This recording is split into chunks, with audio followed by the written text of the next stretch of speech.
Now, in Division 2, 2-seed Marinette opposite 1-seed Shawano this evening. The Hawks' Marisha Tomaszek gets the steal. Nice active hands. Gets it ahead to Leah Norden.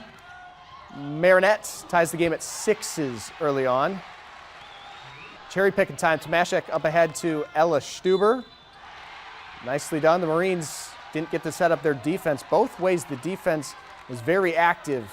Up and down play. Frenetic pace. Marinette's Liz Wade found Chloe Seymour, keeping it a one-score game. But in the end, Anna Dreyer and Shawano prevail, 49-39. Well, the high school highlights are just getting started. Coming up when we come back, more sectional girls hoops plus